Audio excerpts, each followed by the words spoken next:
Et je vais appeler à la table Alain Derniot. Je vous rappelle qu'Alain Derniot est quand même le responsable de la création des soins palliatifs dans les Hautes-Alpes. Il a été médecin de la première USP, d'abord de l'UMSP, et aujourd'hui il est président de la Fédération départementale des soins palliatifs et un ardent défenseur et co-créateur de la future maison qu'on a évoquée tout à l'heure, du Laragnet. Voilà, bravo Alain. Je vais appeler Claire Fourcade, qu'on ne présente plus, elle discute avec M. Scherer. Alors évidemment, là, on est cuit. Et on la remercie encore d'être là parce que je vous rappelle qu'en ce moment, elle est très très sollicitée par les réunions ministérielles, par la SFAP, et puis par nous, du coup. Je vais appeler aussi donc Jean-Marc Lapiana. Alors pour ceux qui ne le connaissent pas, eh bien tant pis pour vous. Voilà. Jean-Marc, donc, qui est le directeur de la maison à Gardanne, une des premières maisons atypiques de soins palliatifs, qui a longtemps été le modèle français du contre-soin palliatif organisé par le ministère de la Santé, alors que lui, dans son coin, il faisait quelque chose de très original, qui continue à l'être, qui continue à être un exemple. Et cet exemple, ben, on va essayer, nous, dans les Hautes-Alpes, non pas de le copier, mais de s'en inspirer pour la création de cette maison qui nous tient très à cœur, qui, comme vous l'avez entendu ce matin, peut correspondre au plan décennal, dans la mesure où ce plan décennal risque de continuer. Bon, tout ça, c'est des projections fantastiques, mais voilà, en tous les cas, nous, on y croit. Alors, si vous voulez, pour introduire ce compte-rendu d'échange, eh bien, on va peut-être commencer à donner la parole à nos rapporteurs pour que Jean-Marc, Claire et Alain puissent s'abreuver de cette remontée et qu'ils puissent ensuite nous partager leur expérience et puis ce qu'ils pensent de tout ça, de ce que nous vivons là maintenant en échange, parce que c'est finalement ça qui est important aussi, c'est comment nous, aujourd'hui, on vit notre bénévolat, comment on se le projette, comment vous le percevez, vous, en tant qu'ancien ou encore médecin référent dans le soin palliatif, pour que nous puissions avancer, faire des propositions. Donc, je vais laisser la parole à celle qui veut commencer. Hein. Colette, tu te sens d'attaquer ? Allez, je te laisse le micro. À moins que celui-là, il marche. Est-ce que ça marche ? Oui. Bon, alors, on m'a demandé de faire un peu... d'être représentant de la fédération, ce qui n'est pas évident du tout. J'ai essayé d'assister aux ateliers et j'ai surtout beaucoup écouté tout ce qui a été dit depuis hier soir. Et alors, le constat que je fais, c'est un petit peu décalé, mais ça me paraît intéressant quand même. C'est de dire qu'en pratique, si on en arrive là, avec cette loi d'aide active à mourir, c'est qu'en fait, on a raté un coche. À savoir qu'en 2005, il y avait un médecin hospitalier, le docteur Jean Leonetti, qui, à partir d'une pratique de soins au chevet des malades, a fait, je dirais, un transfert de lit du malade à l'Assemblée nationale. C'est-à-dire qu'il a amené une loi, et cette loi, elle a été votée à l'unanimité. Ça n'arrive jamais à l'Assemblée nationale, c'est exceptionnel. Ce qui veut dire que le corps médical a imposé son point de vue à la société. Ce qui a manqué à ce moment-là, c'est une pédagogie de cette loi pour en faire une loi de société. Alors du coup, maintenant, on se trouve dans une démarche inverse. On part d'une émotion sociétale et on l'applique au chevet du malade pour satisfaire la société, qui, dans les différents sondages, montrerait, sondages qui sont faits auprès de personnes bien portantes, mais pas au niveau des patients, serait de 70-80% qui seraient d'accord avec une loi d'aide active à mourir. On n'imagine pas que Jean Leonetti aurait fait appel à une convention citoyenne pour justifier sa décision. Ça n'a pas été fait. En résumé, je dirais que la société maintenant nous impose un point de vue aux soignants qui vont devenir des instruments de la société.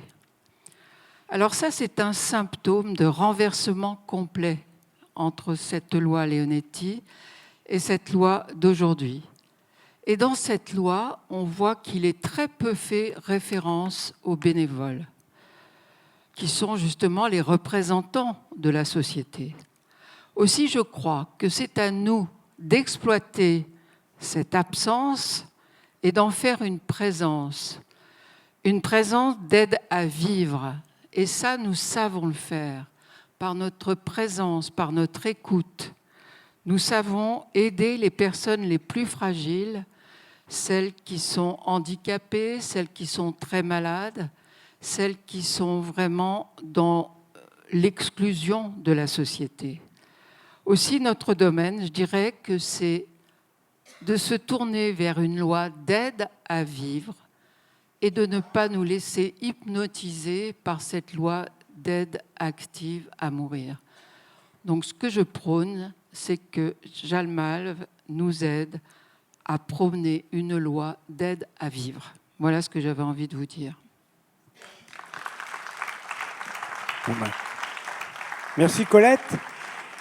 Alors, on va voir si les différents travaux ont abouti à une telle proposition et à un tel regard, où ils ont peut-être affirmé, positionné correctement ce que font déjà les bénévoles dans leur réalité de l'accompagnement.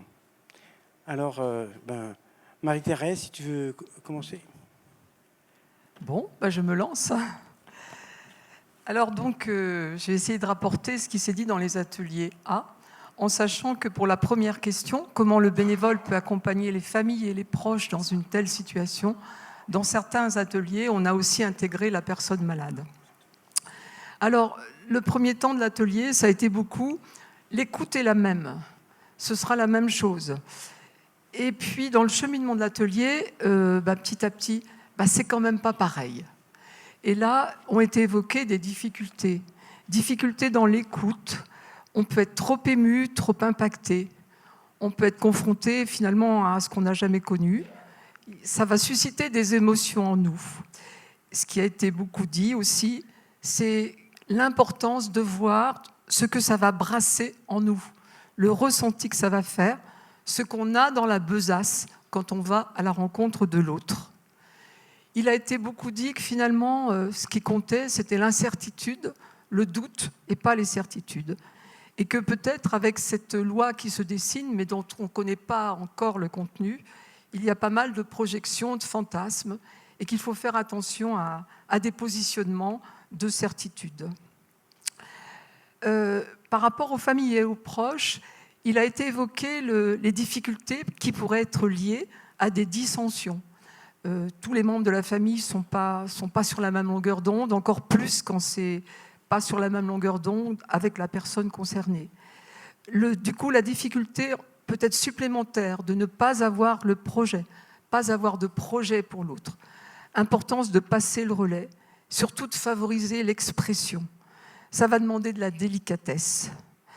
Il a été dit aussi que finalement, les bénévoles étaient de plus en plus sollicités pour accompagner les familles, que ça va nous demander de la vigilance, plus de vigilance, particulièrement à domicile. Dans les suggestions proposées pour cette première question, l'importance de se rendre plus disponible aux familles, d'être à 2 bénévoles et de permettre aux bénévoles de se situer, de cheminer, d'écouter ce qu'on a ressenti et pouvoir l'exprimer en groupe et s'autoriser à faire des pauses.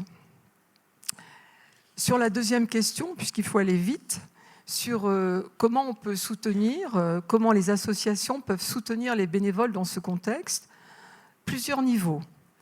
D'abord, un niveau dans l'association, se sentir accompagné, se sentir soutenu dans l'association. Et pour cela, avoir une personne ressource, avoir un référent. Ça peut être le coordinateur, ça peut être le président, ça peut être le binôme, ça peut être une autre personne. Pouvoir parler à quelqu'un quand on se sent impacté.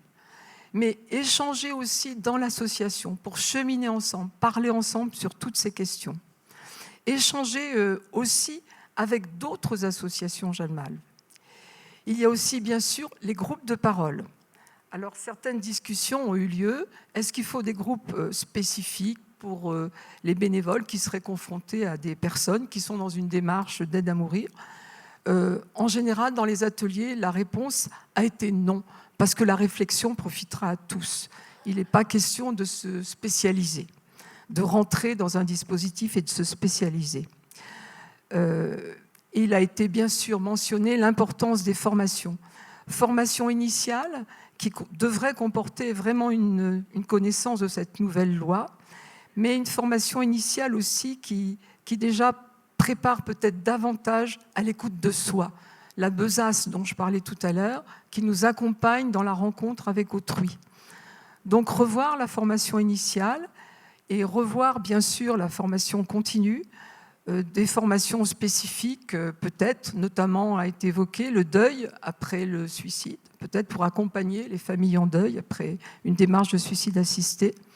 Mais il a été mis vraiment l'accent sur la formation à l'écoute de soi et sur une formation aux échanges éthiques, si je puis dire. Et puis, le soutien de la fédération par un positionnement clair qui sera probablement différent de positionnement personnel, mais on intervient en tant que bénévole Jeanne Malve, en tant que personne, mais en tant que bénévole Jeanne Malve. Donc l'importance de pouvoir situer l'écart qu'il peut y avoir. Et une demande aussi que la fédération puisse donner des supports écrits ou des supports vidéo pour soutenir les associations dans leur soutien. La dernière question, c'était comment nos valeurs sont impactées à l'heure actuelle. Sur la valeur de dignité, bon, il y avait un accord général, il y a peu d'impact. Il a été interrogé, avec intérêt, la question du sentiment d'indignité, qui était importante à préciser. Et certains ont dit que finalement, ça a incité à s'interroger sur notre propre regard de bénévole par rapport à ce sentiment d'indignité. Sur la valeur solidarité, pas beaucoup d'impact, mais des choses qui ont été redites. Le mot fraternité prononcé. Il fallait être solidaire avec soi-même, ont dit certains. Là, une phrase n'a pas été comprise par beaucoup. C'était la phrase sur le suicide de certains qui nous concernait par isolement social. Et certains ont pointé peut-être une difficulté par rapport à l'écoute inconditionnelle que l'on souhaite proposer et la position de Jeanne Malve qui n'est pas favorable à l'euthanasie. Mais dans l'ensemble, cette valeur de solidarité, de fraternité ne posait pas problème et certains ont dit qu'il faut même qu'elle ait encore plus de place, cette solidarité, fraternité. La valeur respect de la vie a été plus l'objet de discussion. Il apparaissait important de la redéfinir, de prendre le temps de retravailler, de redire ce qu'il y a dessous, de façon à ce que ce ne soit pas une valeur qui enferme. Il a été beaucoup dit qu'il était important de respecter l'autre dans sa différence, dans son choix, dans sa prise de position, dans son cheminement, mais en même temps accepter qu'il y ait un positionnement de privilégier l'accompagnement et les soins palliatifs. La dernière ligne de la phrase de ce qui était proposé dans les valeurs respect de la vie, dans l'ensemble des ateliers, il y avait plutôt une demande de la supprimer parce qu'elle était peu compréhensible. Et en fait, avec tout ce brassage, une des conclusions d'un atelier a été que malgré tout ce qu'on dit depuis 40 ans, le sigle de Jeanne Malve est quand même excellent. Merci, c'est vrai. Alors, donc, tu vas continuer, vas-y. Eh bien, on passe. Si, je pense qu'il marche là. Les questions pour l'atelier B, c'était quel rôle d'information à la permanence de l'association? Que répondre à « Pouvez-vous m'aider à me suicider ?» Alors, c'était très complexe, mais en fait, ce qui en ressort, c'est qu'il ne faut pas craindre d'accueillir la personne, de l'écouter, tout comme quand on fait un accompagnement, de pouvoir reformuler ce que la personne désire dire ou insinuer sur ce qu'elle souhaiterait faire, suicider, pourquoi, pas le pourquoi justement, dire, reformuler et demander à ce qu'on ait un dialogue et qu'on puisse revoir cette personne, la rencontrer et pas le faire par téléphone, d'être très à l'écoute de cette personne. Alors peut-être que ça demande une remodification des formations de bénévoles, parce que certains disaient moi j'ai été formé à l'écoute mais pas à l'écoute active, je n'ai pas fait tel sujet, etc. Donc peut-être réévaluer les formations, je ne sais pas, ça sera à revoir avec le comité. C'était aussi avoir un registre de droit d'informer, c'est-à-dire que est-ce qu'on est légitime d'informer par rapport à cette future loi, comment on doit aiguiller les personnes, voilà. La deuxième question, c'était quel discours dans la cité l'association Jalmave peut-elle tenir une fois la loi passée qui régulariserait une forme de mort choisie et accordée par la société? Alors là, c'était très très complexe parce que il y a une réflexion à faire et on se disait qu'il y avait autant de personnes, donc de cas, et comment répondre à cette complexité. La réflexion était très intense. Et ce qui en ressort aussi, c'est que apparemment, toutes les associations Jalmave n'ont pas les mêmes infos. Alors, est-ce qu'il y a des infos qui arrivent dans les spams et qui ne sont pas retransmises par les présidents? Ça serait à revoir, effectivement, parce que beaucoup réclamaient le discours d'Olivier, de Marjorie à l'Assemblée nationale. Certains n'en ont pas eu connaissance et demandaient justement un positionnement de l'association Jalmave, de la fédération Jalmave. Voilà. Et aussi essayer de retravailler sur la loi Leonetti parce qu'elle est déjà incomprise, pas forcément appliquée, donc essayer d'avoir plus d'infos par rapport à tout ça, par rapport aux lois surtout. Et par rapport aux valeurs, en fait, pour la dignité, c'est la valeur humaine, quelle que soit la capacité, le regard de l'autre, le rencontrer, c'est déjà le regarder. Donc par rapport à la dignité, c'est le respect, le considérer comme un être vivant, humain, malgré peut-être certaines phases de déchéance. Pour la solidarité, ce qui est ressorti, c'était que la mort est un fait social, que nous en sommes tous concernés et que nous sommes interdépendants. Et pour respecter la vie, et c'est surtout ce qui est ressorti dans ces débats, c'était respecter le cheminement de l'autre, quelle que soit la fin, j'ai envie de dire programmée, quelle que soit sa fin, il faut être là auprès de lui et respecter son cheminement et l'accompagner. Voilà. Merci. Alors, avant de passer la parole à nos trois invités, je voulais juste synthétiser un petit peu et m'apercevoir que pour les questions A, on avait déjà bien travaillé et bravo en ce qui concerne, par exemple, le triptyque de notre association Fédération Jalmave. Eh bien, tout le monde est OK pour dire c'est ça qu'il faut.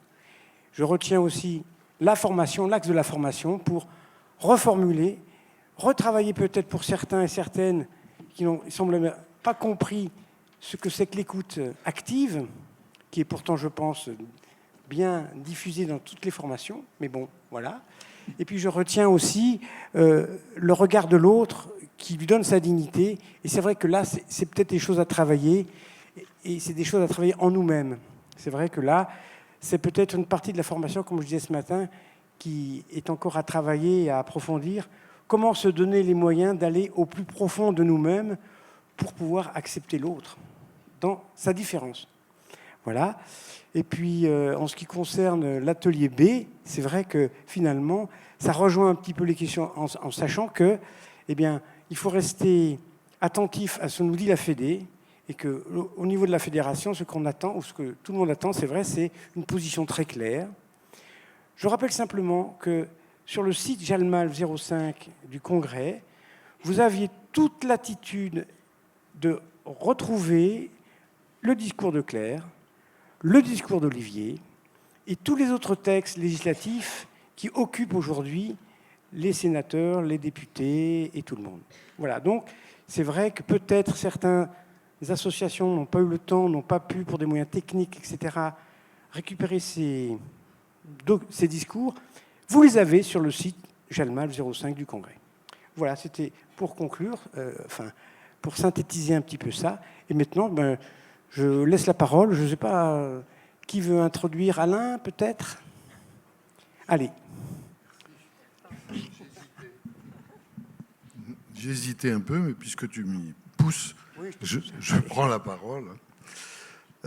Merci pour tout ça, bien sûr. Merci pour l'invitation de Jalmalv, avec lesquels notre association de professionnels des Hautes-Alpes, l'association Kéros, s'est récemment mariée, il y a 2 ans. Et ce mariage est en train de donner des petits dont on est fier, même s'ils ne sont pas encore complètement nés. Et voilà. Donc, voilà. Et tout ça, c'est pour dire que ce que je pense, moi, après maintenant 30aine d'années de pratique en soins palliatifs, équipe mobile, réseau, USP et compagnie, et ce que j'avais fait avant dans ma vie professionnelle, je pense qu'il n'y a pas de possibilité de développement de quoi que ce soit sans qu'on travaille sur le lien. Le lien comme source de sens. Le lien qu'on peut avoir avec les uns et les autres, bien sûr. Alors ici, à cette table, il y a ce lien que nous avons établi avec Jean-Marc, qui remonte à 1998, vous voyez. Mais la force de ce lien nous a permis de créer une association régionale, de soutenir des projets de développement dans les différents départements de la région PACA, d'être une instance de contact avec nos tutelles et une certaine force, avoir un certain impact pour écrire ensemble le schéma de développement des soins palliatifs dans le Provence-Alpes-Côte d'Azur, etc. Donc ce lien me paraît essentiel. Il y a un deuxième point qui me paraît essentiel, c'est le doute. Vous l'avez dit tout à l'heure, le doute et l'incertitude. Alors, vous savez que doute, incertitude, c'est ce qui fait le nid, en quelque sorte, de la complexité. Et Edgar Morin a largement développé ces concepts dans tous ses ouvrages et nous apporte un éclairage éblouissant là-dessus. Et dès qu'on a affaire à des processus qui visent à binariser les choses, c'est-à-dire c'est blanc ou c'est noir, etc., ou dont on parlait hier soir, tous les protocoles qui nous empêchent de penser, on se sort de la réalité. On se sort du réel, de la complexité du réel. Vous avez très bien pointé ça depuis hier, je trouve. Et je pense que ça nous pousse à renforcer les liens, déjà, j'ai déjà dit, à accepter cette notion que vous avez évoquée d'interdépendance, cette notion d'apprentissage. Jean Leonetti, le premier, a dit « le doute doit être créatif ou il ne doit pas être ». Donc le doute nous pousse à imaginer, l'incertitude nous pousse à créer des choses. Et quand on se met ensemble, on y arrive plus facilement. Alors je ne vais pas monopoliser la parole, mais je vais faire un petit plus. Depuis ce matin, je crois que j'ai entendu 3 fois le mot écoute active. Et là, je me tourne vers Claire et je lui dis, rappelle-toi le congrès à Montpellier en 2006, où nous avions invité René Barbier, grand écrivain, socio-philosophe, qui avait écrit un bouquin, L'écoute sensible dans les sciences humaines. Et lui, il était professeur dans les sciences de l'éducation. Mais il se référait aussi à Edgar Morin et nous avait un petit peu éclairé sur cette notion de complexité et cette notion d'écoute sensible. Ce n'est pas tout à fait de l'écoute active. C'est évidemment pas de l'écoute passive. C'est écouter de telle façon que je puisse me laisser impressionner par l'autre qui parle, impressionner dans le sens de l'art photographique, sur les films photographiques d'avant, qui se laissent impressionner. C'est-à-dire oublier, en quelque sorte, tout ce qui fait ma personnalité, peut-être, mes convictions, pour entendre ce que l'autre a à me dire de sa place, qui nécessairement n'est pas la mienne. Mais pour autant, vous avez mis le citoyen au cœur des questions. On est tous citoyens, bénévoles ou professionnels, ou des fois les deux. Mais donc on est amené à écouter l'autre citoyen qui vit une période différente de celle qu'on vit nous. Mais on doit absolument recueillir ce que cet autre nous dit. Et l'écoute active, moi, je préfère l'écoute sensible. Voilà.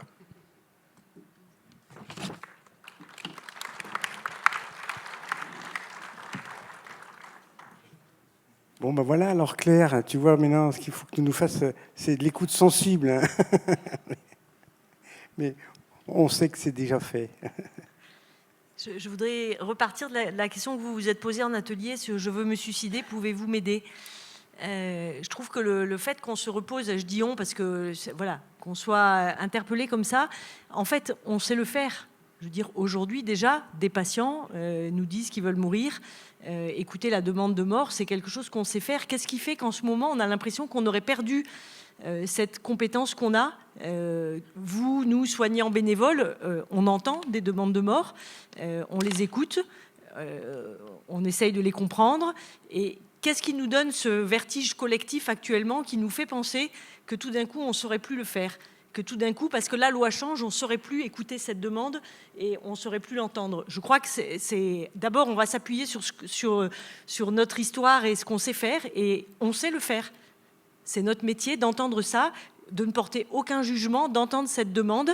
Je crois que la question qui nous est posée en ce moment, ce n'est pas la question de la demande, c'est la question de la réponse que la société souhaite apporter.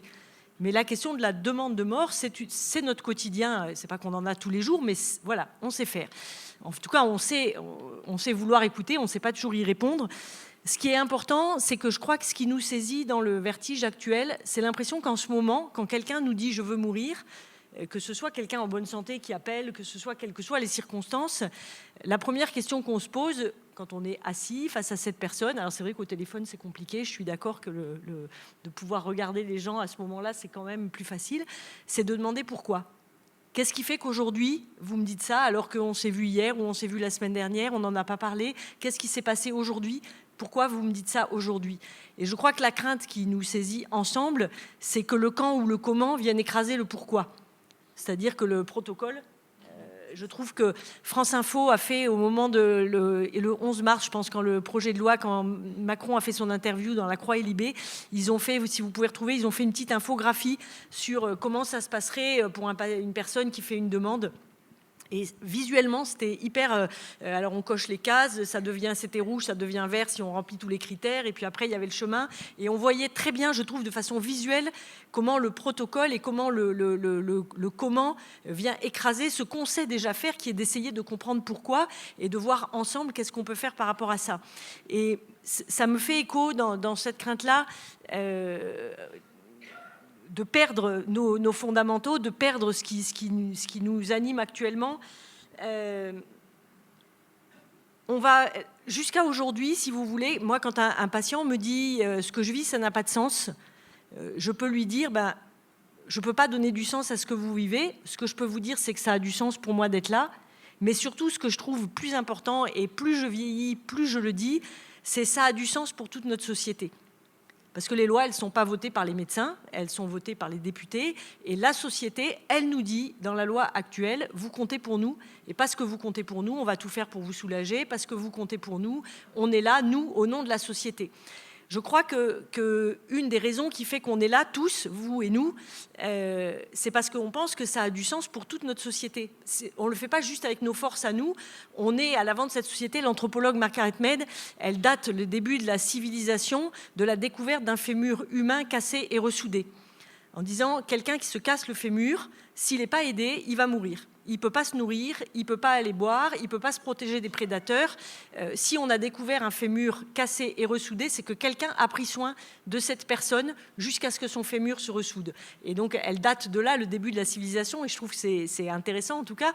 Et ça veut dire que nous, si vous voulez, on est placé par la société peut-être aux avant-postes de la civilisation, c'est-à-dire dans le soin et au contact de ceux qui souffrent, mais on le fait au nom de la société. Et je crois que dans la crainte qui nous traverse tous en ce moment, c'est l'impression que peut-être la société n'est plus derrière nous et que du coup on va devoir faire avec nos forces à nous et que peut-être on a ce sentiment qu'elles ne seront pas suffisantes, nos forces à nous, et que peut-être on ne va pas y arriver si la société n'est pas derrière nous pour dire ça a du sens. Les personnes dont vous prenez soin, elles comptent pour nous tous. Elle ne compte pas seulement pour vous soignants ou vous bénévoles, elle compte pour nous tous, la société. Et je crois que voilà, il y a une partie du vertige qui nous saisit, qui vient de là, de cette impression que peut-être c'est sur nos forces à nous qu'il va falloir compter pour dire ça a du sens de prendre le risque d'affronter la mort au quotidien, parce que c'est un risque qu'on prend tous ensemble. Alors ça, on arrive à tenir parce qu'on le prend en équipe, parce qu'on a appris, parce qu'on a été formé, parce qu'on se soutient les uns les autres, mais quand même c'est un risque. Moi, je suis toujours frappée, j'imagine, c'est pareil pour vous, les jeunes soignants qu'on a dans nos services, des soignants très jeunes qui savent de ce que la maladie peut faire à l'être humain, des choses que la plupart des gens vont ignorer toute leur vie. Et tant mieux, hein, c'est pas... mais voilà, ces soignants, ils prennent ce risque parce que voilà, ça a du sens pour l'ensemble de la société. Et c'est l'impression que peut-être ce sens pourrait changer qui nous fait craindre de perdre ce qu'on sait déjà faire. Et donc, je pense qu'il va falloir qu'on s'entraide. Et je voudrais justement vous dire, alors à la fois comme présidente de la SFAP, c'est la maison commune des soins palliatifs. Alors, je l'ai dit à certains, mais la plupart des gens ne le savent pas. Au conseil d'administration de la SFAP, il y a plus de bénévoles que de médecins. C'est important quand même. Hein. Ça veut dire que depuis sa fondation, la SFAP, elle dit que la présence de la société est importante pour accompagner. Et vous êtes ce maillon entre peut-être la société et les soignants pour dire ça compte pour nous. Et donc, on va s'entraider les uns les autres, on va travailler ensemble. Mais je voudrais juste vous adresser cette peut-être plus fort que demande, presque je dirais supplique. Prenez soin des soignants. Je vois venir pour les soignants une inquiétude très forte. C'était intéressant qu'Olivier souligne ce matin que peut-être elle est moins forte du côté des bénévoles parce que voilà, cette écoute dont vous avez tous parlé, vous allez continuer d'être là et d'écouter, bien sûr.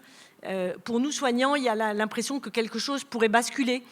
Et donc, je pense qu'effectivement, l'inquiétude est plus forte. Et c'est important justement parce qu'on est dans cette maison commune, qu'on puisse s'entraider les uns les autres. Et nous, les soignants, on va avoir particulièrement besoin de vous. Prenez soin des soignants avec qui vous êtes. Le fait de devoir réfléchir pour les soignants à leur implication dans ce geste qui pourrait leur être demandé, y compris pour pouvoir dire non, ce qui est difficile, hein, ce qui n'est pas facile de refuser quand on est dans le lien avec un patient, c'est quelque chose qui inquiète, c'est quelque chose qui leur fait peur, c'est quelque chose qui leur donne envie pour certains de partir. On a besoin de chacun d'eux. Prenez soin de nous, aidez-nous. On va avoir vraiment besoin d'être tous ensemble et de s'entraider les uns les autres. Merci.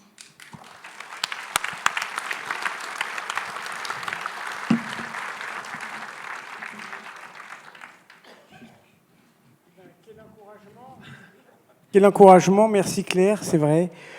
On va prendre soin des soignants, comme ils ont pris soin de nous autrefois, mais on voit très bien que dans cette histoire, c'est vraiment une histoire de communauté. Et c'est la vraie communauté, celle que nous devons construire, celle qu'on commence à construire. Et j'ai malheureusement l'impression qu'on a commencé depuis la loi Leonetti et un peu avant, et qu'on pédale un peu dans la choucroute, dans le sens où on ressasse beaucoup de choses, et les progrès sont petits, mais ils existent quand même, vous en êtes la preuve. Donc c'est vrai qu'on a des exemples en France où effectivement cette relation, cet intérêt commun, cette volonté de défendre la vie, elle se manifeste d'une manière très claire et elle est assez bien délimitée à Gardanne.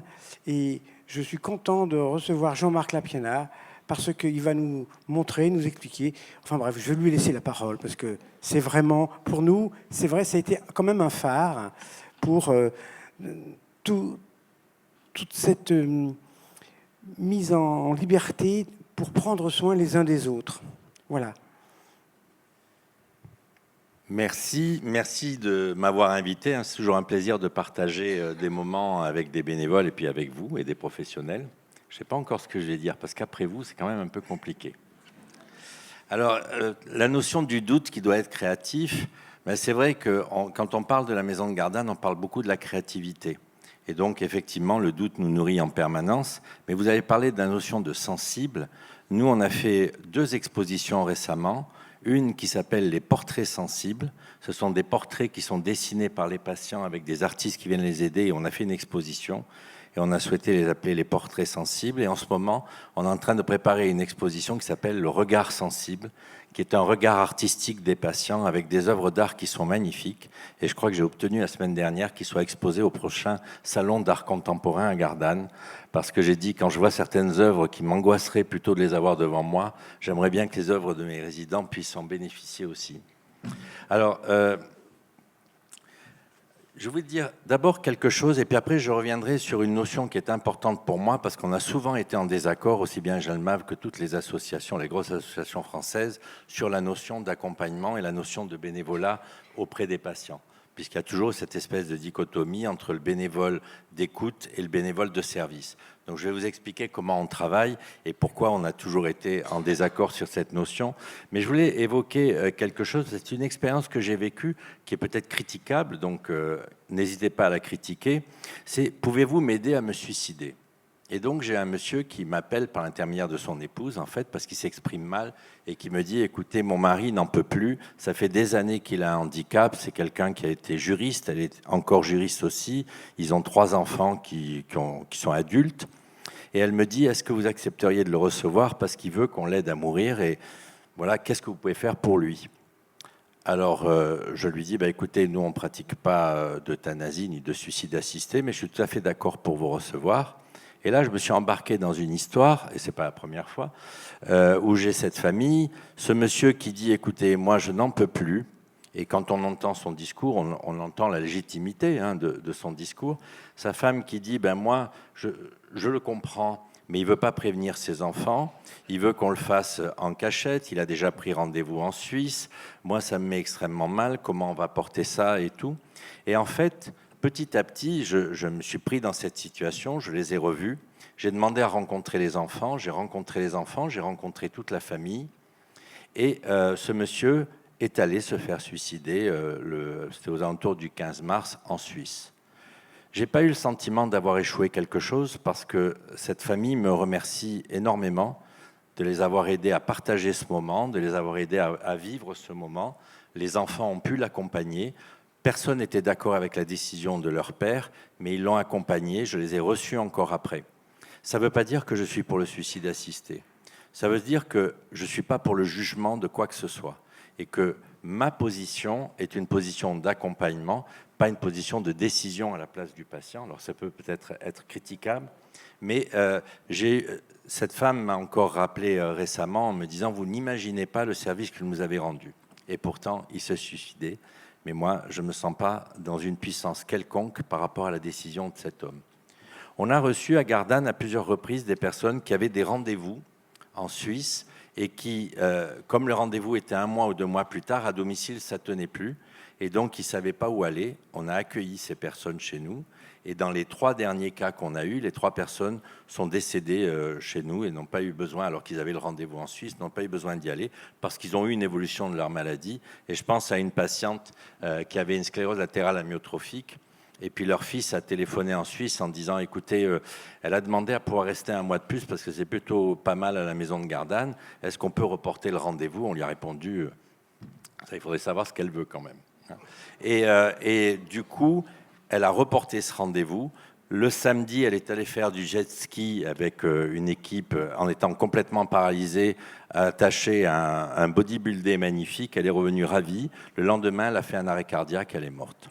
Je n'ai aucune explication à ça. Et d'ailleurs, un petit détail pour ce monsieur qui est allé en Suisse. Avant qu'il parte, l'épouse m'appelle et me dit « Ah oui, on m'a dit qu'il fallait qu'il voie un psychiatre. Est-ce que vous avez un psychiatre ?» Je dis « Vous savez, c'est très rare les psychiatres de nos jours, surtout dans cette situation-là. » Elle m'a dit « Mais ils ont une solution. Si on arrive 24 heures avant, on peut avoir un psychiatre, mais c'est 1 500 € en liquide. » Alors, ça, c'est ce qui alimente aussi cette demande d'avoir une loi, d'avoir quelque chose de légalisé pour protéger les gens de ça. C'est un faux problème, à mon avis, bien entendu, mais les gens sont confrontés à des choses comme ça. Alors, du coup, nous, on est contre, bien sûr, mais chaque fois qu'on a eu des débats, on parle de nos expériences. Et je vous raconte 2 histoires. Je vais être un peu long, peut-être, coupez-moi, parce que je vais vous raconter 2 histoires. On a reçu un monsieur qui est arrivé chez nous, et pour lequel il a été dit qu'il lui restait 1 semaine de vie, et il pouvait même plus se lever, puisqu'à peine il s'asseyait, il avait des vertiges et tout. Cet homme est aujourd'hui à 3 mois d'hospitalisation chez nous, il remarche et il repart chez lui. Pourquoi ? Parce qu'on a arrêté la chimio, tout simplement. Une chimio qui était plus adaptée, et peut-être que son espérance de vie est limitée, mais sans chimiothérapie, il ira peut-être plus loin, et il a réussi à s'asseoir, à manger, il est en train d'écrire un livre, donc je pense que tant qu'il n'a pas fini le livre, il va vivre. Je lui ai demandé pour combien de temps, il me dit « Oh là là, longtemps ». J'ai dit « Bon, tu reviendras nous voir ». Ça, c'est la première situation. Et la deuxième situation, c'est une femme qu'on a accueillie qui voulait se suicider, qui était dans un état physique absolument catastrophique. On ne pouvait pas la toucher tellement elle souffrait. Et elle voulait le suicide parce qu'elle n'avait pas le suicide assisté, l'euthanasie, je dirais même, parce que pour elle, ce qu'elle vivait était insupportable. On a réussi à calmer ses douleurs, on a réussi à améliorer sa situation. Elle est sortie la veille du 1er mai, donc le 30 avril, en me disant « Je te promets, je reviens dans quelques jours marcher et tu verras », parce qu'elle commençait à faire quelques pas. Et ça nous évoque quelque chose toujours, c'est de se dire, après tout, s'il y a une loi comme ça, c'est quoi le problème ? Le problème, c'est qu'on va enlever des temps de vie à des gens qui pourraient encore vivre quelque chose. Parce que quand j'ai dit à la ministre « Mais si demain vous avez un patient qui vous dit, vous lui proposez soit le soin palliatif, soit l'alternative, l'aide à mourir. Et qu'il m'appelle et il me demande une place, et qu'il y a 3 semaines de délai pour avoir une place, cette personne va choisir l'aide à mourir. Elle me dit, oui, mais ça, c'est le problème du médecin, il n'a qu'à trouver une place. Voilà. Alors, ce n'est pas de ça dont je voulais parler en plus. Je voulais vous parler du bénévolat, parce que c'est vrai que depuis que la maison existe, nous, les bénévoles, intègrent complètement la vie de la maison. C'est à la fois un bénévolat d'écoute et un bénévolat de service. Je sais que c'est, pour certains, antagoniste. Nous, on le vit depuis 30 ans. Les bénévoles participent aux réunions de transmission, ils participent complètement à la vie de la maison. Ils participent aux formations, ils ont des formations pour les bénévoles, mais ils ont aussi des formations qui sont faites pour les professionnels auxquels ils participent. Ils participent à beaucoup de choses. Des fois, même, on peut avoir cette difficulté de savoir quelle est la place de qui. Là récemment, il y a une coordinatrice qui s'est fait engueuler par un bénévole parce qu'à l'hôpital de jour, il trouvait qu'elle ne faisait pas ce qu'il fallait. Oui, c'est un déplacement total. Mais comme il est tellement proche des professionnels et qu'il travaille depuis des années avec, il s'est senti cette légitimité. Ça, c'est le risque du métier. Mais tout ça peut tout à fait se discuter et se rattraper.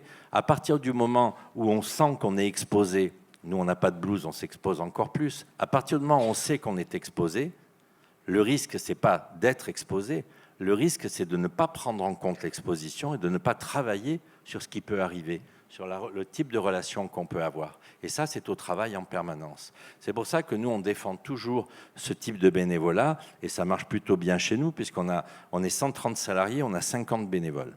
Et je peux vous dire que c'est la catégorie professionnelle qui me coûte le moins cher et qui est la plus stable. Donc j'y tiens beaucoup. Et ils ont fait un livre que vous avez primé à la SFAP. Et ce livre, quand je l'ai lu, parce que c'est des histoires entre bénévoles et résidents, j'étais très surpris parce qu'on m'avait caché beaucoup de choses. Et je vais vous raconter l'histoire de Suzanne.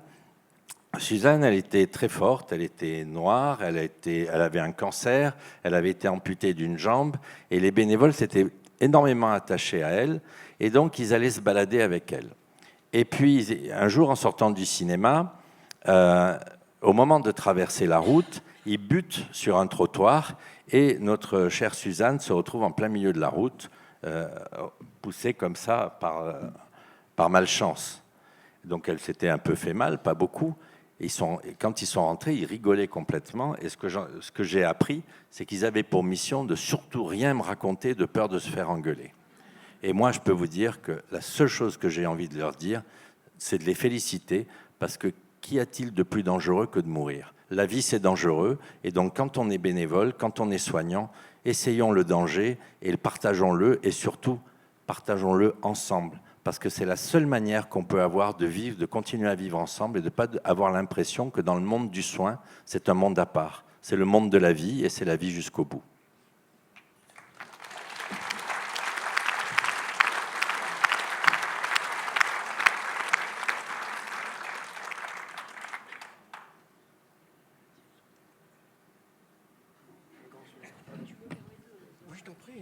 La première fois que je suis allée à Gardanne, quand on est arrivé, on était venu avec une partie de l'équipe dans laquelle je travaille, et il y a un bénévole qui a téléphoné.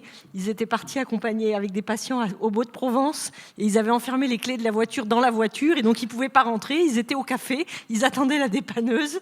Et je pense que pour beaucoup de soignants de notre équipe, les bénévoles qui étaient en vadrouille avec des patients au Beau de Provence et qui avaient enfermé les clés, qui attendaient au bar, c'était un truc complètement inimaginable, cette liberté. Et je trouve ce que tu dis le soin n'est pas un monde à part. Les gens en fin de vie ne sont pas une catégorie. Je déteste cette idée que les gens en fin de vie sont une catégorie et qu'on serait différents et qu'on aurait des besoins différents. Et je trouve que cette présence des bénévoles, elle vient quand même vraiment nous dire ça. C'est la vie qui est là, avec toutes ses complexités, ses difficultés, mais c'est la vie qu'on a vécue toute notre vie et qu'on continue à vivre jusqu'au bout. Et je trouve que vous l'incarnez quand même vraiment particulièrement, de façon particulièrement visible. C'est le rejet de l'interdit. Alors, c'est vrai que ce que tu nous racontes me fait penser à une citation de Marie de Henzel, si je ne m'abuse, qui dit qu'on peut faire d'un instant toute une vie. Et c'est vrai que dans cette perspective, le fait de ne pas catégoriser, de ne pas sectoriser, mais d'accueillir l'ensemble, permet justement l'émergence de ces moments qui peuvent paraître surréalistes à une équipe de soins qui serait axée sur ces protocoles, et puis au contraire, une équipe qui dit oui, vivons, c'est ce qu'il faut qu'on fasse, il faut vivre, c'est tout. Et c'est vrai que nous devons, nous, aujourd'hui, avoir cette culture de la vie. Et je rejoins Colette quand elle nous disait il ne faut pas construire une loi sur comment bien vivre, mais une loi comment bien vivre. Je vous rappelle quand même qu'en France, il y a quand même 10 millions de personnes qui vivent en dessous du seuil de grande pauvreté. Est-ce que ce n'est pas ces gens-là aussi qu'il faut aider à vivre ? Parce que demain, à l'exemple du Canada, on va compter. On va compter. Et oui, cette année, on a fait 34 000 suicides, ça a fait 200 millions de dollars d'économie. Hein ? Non, on est pour la vie, et cette vie, c'est faux. Oui, c'est faux, parce que quelqu'un qui meurt ne mange plus de médicaments. Et donc les laboratoires ne gagnent plus d'argent et les actionnaires ont moins de profit. Voilà. Donc, si vous voulez, ce regard croisé que nous avons partagé, que vous avez travaillé, peut être prolongé maintenant peut-être par des questions. Si vous voulez approfondir certaines réflexions qui ont été proposées et développées par nos orateurs, on peut faire circuler le micro dans la salle. Et puis voilà. Juste, excuse-moi. Deux des bénévoles qui viennent travailler, pardon, j'ai fait un lapsus là, non ? Non. Au Rio Vert, ont été concernés par une situation qu'on a traversée ensemble. Mais je ne les vois pas. C'est vrai qu'on est un peu éblouis ici. De mémoire, il y a il y a Marie-France, et puis de mémoire, il y a aussi quelqu'un d'autre. Marie-France, oui, elle est là. Et puis Elisabeth. Ouais, voilà. Voilà. Je ne la voyais pas, mais elle était là. À nous trois, nous avons traversé une situation dont je peux peut-être raconter en 2 mots ce qui s'est passé.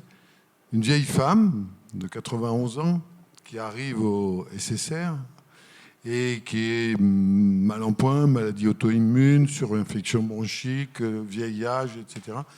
Mais ce n'est pas ça qui l'a caractérisé, c'était son discours. C'est bon, il est temps maintenant que ça se termine. Dites-moi où vous en êtes avec la loi. Moi, je veux me suicider. Aidez-moi à me suicider. Et d'accord. On l'a écoutée. Elle répétait inlassablement le discours tous les jours. Je dis, j'insiste, tous les jours. C'était une aide-soignante, c'était un médecin, c'était une infirmière, c'était un bénévole, voilà. Tous les jours, c'était le même discours, mais au mot près. J'ai perdu mon père, j'ai perdu ma mère, j'ai perdu mon mari, j'ai pas d'enfant, j'ai plus rien à faire sur terre. Aidez-moi, nom de Dieu, sinon je saute par la fenêtre. J'ai dit, madame, vous êtes au premier étage. Vous n'êtes pas sûr d'y passer non plus, du premier étage. Oui, non, vous avez raison. Donc j'attends. Mais quand est-ce qu'ils font leur loi là, j'en entends parler tout le temps. Quand est-ce qu'ils la font? Alors, je dis, je sais pas. Vous savez, ça risque d'être un peu long. Hein. En attendant, vous pouvez vous intéresser à ce qui se passe en Suisse, etc. Et puis en même temps, on discutait de tout, de rien. Et j'ai appris incidemment qu'elle aimait bien voir un coup de rouge le midi. Donc je lui ai dit, vous voulez qu'on s'arrange pour que vous ayez un petit verre de rouge le midi? Et, bien sûr, bien sûr. Et elle avait sa bouteille que sa nièce lui apportait. Et tous les midis, il ne fallait pas oublier le verre de vin rouge. Et Elisabeth, donc, hein, c'est ça, hein, tu passais tous les jeudis? C'est ça? Non? Si, c'est ça? Voilà. Enfin bref, on a continué à passer beaucoup de temps avec elle, à chaque fois. Et elle s'est remise un peu de sa défaillance. On a dû lui donner le choix entre rentrer chez elle ou passer à l'EHPAD qui est au fond du couloir. Hein. Elle a finalement choisi l'EHPAD en disant non, mais je ne me sens pas encore de rentrer chez moi, mais je me demande parce que je paye toujours mon loyer, etc. Et puis elle est passée à l'EHPAD. Et à l'EHPAD, eh ben, elle a amélioré sa tenue, elle était de plus en plus coquette, elle se maquillait, elle se mettait un peu de rouge à lèvres, elle s'habillait bien, quoi. Hein, voilà. Et ça a encore duré, le même discours, toujours le même discours. Aidez-moi à mourir, aidez-moi à mourir. Jusqu'à un jour où je passe à nouveau à l'EHPAD et je dis comment va Madame B? Ah, ben, elle me dit, écoute, vraiment, elle est tombée amoureuse.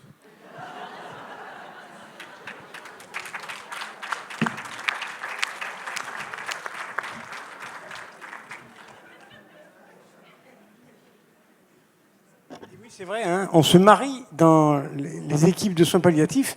Et je me rappelle, dans le service de M. Alain Derniot, ici présent, il y a eu un mariage. Il y a même eu aussi une fête, il n'y a pas très longtemps, d'une jeune fille qui est décédée aujourd'hui. Et la veille de son décès, elle faisait une boum à l'USP. Et elle était venue et en disant « Ouais, c'est super, les soins palliatifs ». Donc, vous voyez, bon, ben nous, on est des convaincus. C'est vrai qu'il y a quelque chose qui m'a interpellé depuis 2 jours, c'est l'entre-soi aussi. Il faut qu'on sorte de notre entre-soi. Et là, c'est un appel aux bénévoles de structure, aux bénévoles de cité, poussés et encouragés par l'ensemble des bénévoles. Mais c'est vrai que là, on a un rôle très, très important à jouer. Claire, Alain le répète aussi. Nous sommes des éléments de la société qui pouvons faire cet aller-retour d'une espèce de petit monde à part qui doit exploser. En ce sens-là, Claire parle de révolution dans son livre, mais c'est vrai qu'il faut le faire. Enfin, moi, je trouve. Hein, et que, eh ben, je trouve qu'on est quand même aussi bien parti parce qu'on repart là, encore ce soir, avec plein de pistes dans la tête. Et si effectivement le doute doit nous habiter, c'est un doute constructif. Voilà, pour construire non pas une loi de fin de vie, mais une loi de vie. Et c'est le message que peut-être nous enverrons demain, après les conclusions de nos travaux, à nos députés, à la nation française. Oui, construisons une loi de vie pour tous jusqu'au bout. Voilà. Oui, alors, on va poser des questions.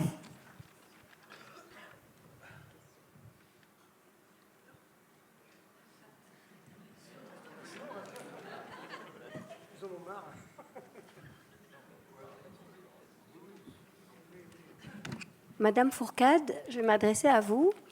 Je suis Frédéric de Jalmalve, Marseille. Vous avez dit aidez-nous, aidez les soignants, mais de quelle façon pouvons-nous vous aider? je vois pas non plus. Mais... Où est-ce que vous êtes? Deuxième rang. Alors, c'est comme vous faites, ça aussi vous savez faire en fait. Mais je pense qu'il va y avoir un besoin particulier d'écouter, d'être à l'écoute des soignants, comme probablement pour tous ceux qui travaillent avec des équipes, vous avez sûrement l'habitude de le faire, vous écoutez les patients, mais souvent aussi, en tout cas chez nous, je vois que les bénévoles, ils passent du temps à nous écouter aussi, nous.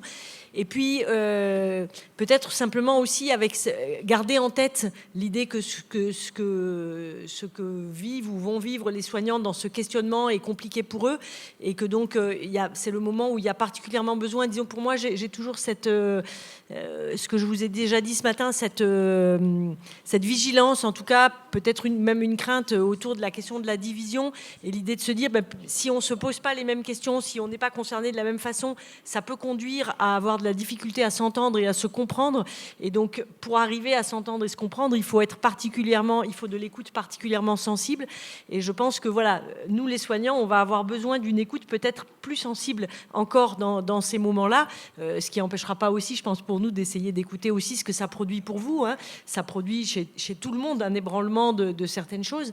Mais voilà, ce que je trouverais difficile dans cette période où déjà ce qui nous environne est complexe, c'est qu'à l'intérieur de cette maison commune que sont des soins palliatifs, on n'arrive pas à trouver cette créativité et cette inventivité qui va nous permettre de continuer à accompagner ensemble. Je pense qu'on va y arriver, et en tout cas, on va tout faire pour. Mais je pense que voilà, si chacun est particulièrement vigilant et avec peut-être une écoute un peu plus fine dans cette période, on va pouvoir s'entraider les uns les autres.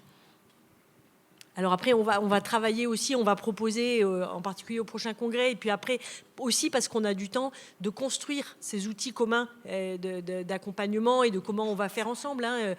J'ai pas de réponse là comme ça à vous proposer toute faite. Ce qu'on a en tout cas quand je dis on, c'est tous ceux qui y réfléchissent, c'est de chercher, de construire ensemble un chemin. C'est pas de dire c'est ça le chemin, mais c'est de se dire comment on fait ensemble une fois qu'on a repéré les difficultés, qu'on a repéré ce qui risque de nous mettre en fragilité, comment on fait ensemble, comment on invente des solutions collectivement.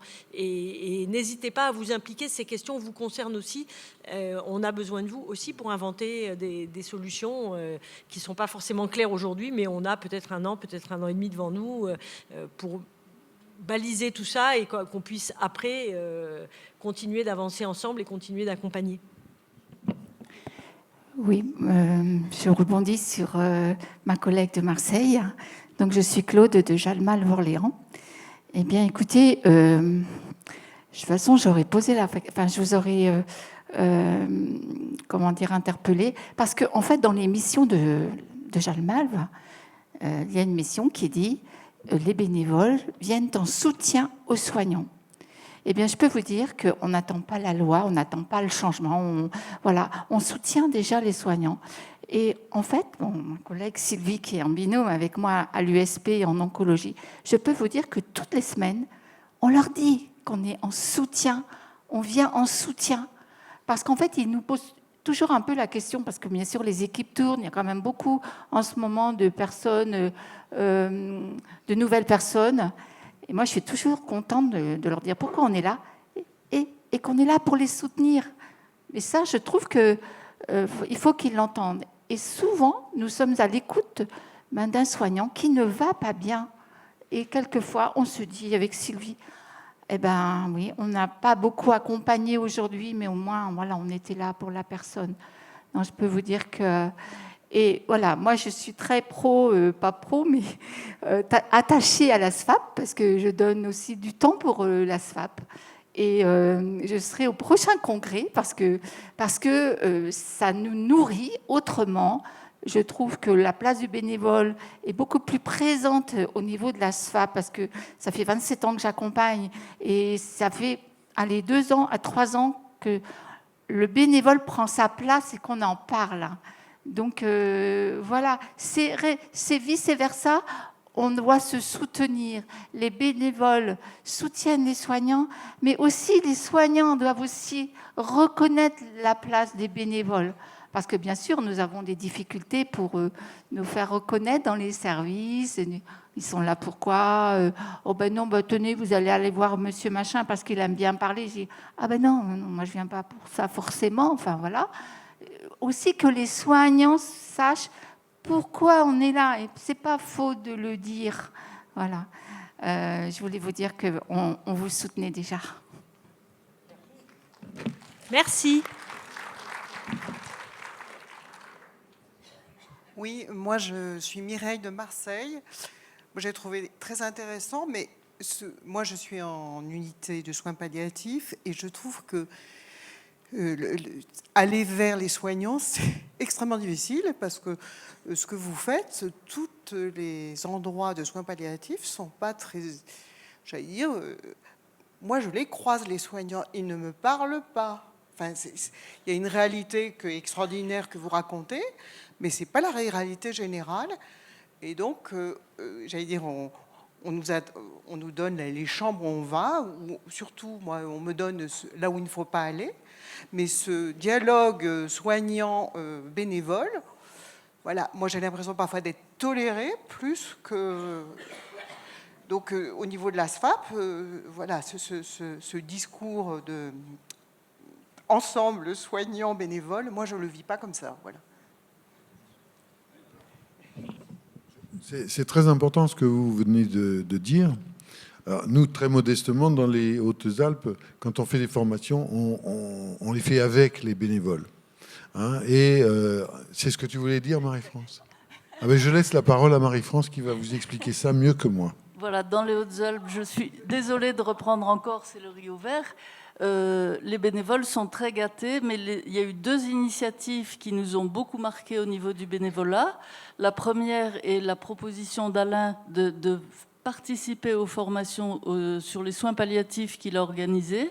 On avait 1 heure, quand ce n'est pas 2 heures, pour se présenter à toutes les équipes du Rio Vert, ce qui fait qu'un échange, mais vraiment très riche, des questions, une présentation, une explication de notre présence, une explication de la part des soignants de leur attente et de nous, de nos petits moyens, ce qu'on pouvait essayer de faire. Avec Elisabeth, on se disait qu'on pouvait certainement faire mieux, on en reparlera. Et une autre expérience que je trouvais très intéressante, c'est l'organisation d'une réunion qui est vraiment à retenir, qui est un partage entre les familles, les soignants et les bénévoles. Et ça, c'est aussi quelque chose où simplement on fait connaissance. Le thème était les soins palliatifs, donc expliquer aux familles aussi qu'est-ce que c'était que les soins palliatifs, dans quelle situation se trouvait leur famille. Et les bénévoles étaient intégrés à cette réunion, ce qui a permis qu'on trouve notre place, qu'on s'explique. Et après, dans la discussion et la pause café, il y a un homme qui venait un fils qui venait de présenter sa mère à l'EHPAD. Il y avait 1 semaine qu'elle venait d'arriver. Et il m'a dit, vous ne pouvez pas savoir ce que cette réunion m'a fait du bien, parce que j'ai l'impression de confier ma maman à des gens maintenant que je connais. Et pour moi, c'est quelque chose de fondamental. Donc, ce qui expliquait et ce qui intégrait aussi ce lien sensible, ce lien simplement humain, c'était pas très compliqué, je pense. Enfin, peut-être qu'au Rio Vert, on me dira que c'était compliqué d'organiser cette réunion, mais c'est pas quelque chose qui a coûté des fortunes et ça a changé simplement la place de chacun. Elle est devenue une place simplement de lien, de rôle et d'intérêt.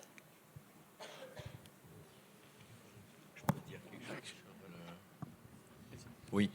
Je voulais rajouter quelque chose sur la formation. Nous, on a un cycle de formation tous les 2 mois qui se passe sur 4 journées, puisqu'on est quand même nombreux. Donc, à chaque fois, il y a 30 personnes, c'est sur une journée. Et donc, il y a eu un cycle de formation qui a été une formation que les bénévoles ont fait aux salariés. Donc, c'est les bénévoles qui ont organisé la formation, c'est les bénévoles qui ont expliqué leur travail, leur place au niveau des équipes, et qui ont d'ailleurs pu dire qu'à certains moments, ça pouvait être difficile pour telle et telle raison. Et voilà, donc ça, je trouvais que c'était intéressant et ça a énormément apporté, je pense, dans le lien entre les deux, même s'il est assez fort chez nous. Mais quand on dit qu'il y a un lien fort, ça ne veut pas dire qu'il n'y a pas d'autres types de difficultés, comme celles que j'ai évoquées tout à l'heure. Mais en tout cas, le lien existe. Et on a fait un travail qu'on a fait nous aussi, tous les cadres, puisqu'on est nombreux, on fait ce qu'on appelle une revue de direction, puisque nous, la notion de spectacle est importante. Hein.